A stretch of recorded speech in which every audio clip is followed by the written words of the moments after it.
Hey Gratuitous from itsgratuitous.com. In this video, I'm going to be talking about the Heritage Audio Baby RAM. This is a passive monitor controller. So this allows us to switch between two sets of speakers. So in my case, I have my left and right, and then I have a single mono speaker. I'm just going to give you guys a quick overview of why I've selected these products. Again, you guys can watch the other video when I unbox the SSL2 Plus, but I'll just do a quick recap here, okay? So previously I was using the Mackie Big Knob Studio. For the price, this thing is awesome. You have your audio interface as well as monitor controller built in. And for the price, this thing is jam-packed. You have tons of connectivity. I was just looking for a higher quality, setup. And so I split that. So this is now my audio interface.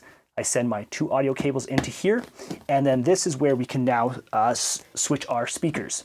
So what's really awesome with this is it is a passive device, which means that we do not need to plug in power.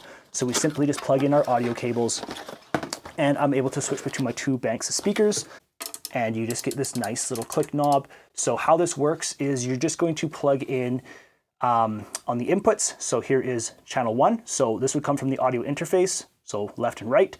And then what happens is it splits it. So you're going to have your two outputs.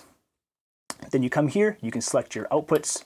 Also, I noticed, but if you want to have both sending to both speakers at once, I guess you would push them both down, all right? There you go. So you have to make sure on the back of your speakers that you're kind of getting it in that sweet spot when you switch between, that you're hearing, a decently fair volume comparison.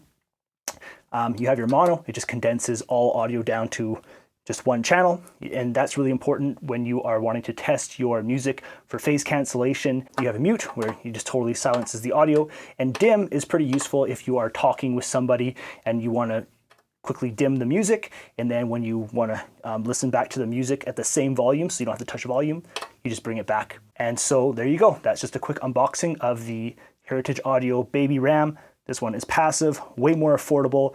Whenever you see of monitor controllers out there, they are very, very expensive. They get like, minimum $1,000, and that's like the low end. So when I saw this unit, I was like, this is exactly what I'm looking for. So if you have any questions, feel free to visit me over at itsgratuitous.com. I have tons and tons of beat making courses on there, teaching you how to make custom drum loops, program your melodies with a MIDI keyboard, all focused on FL Studio, okay? So that's over at itsgratuitous.com.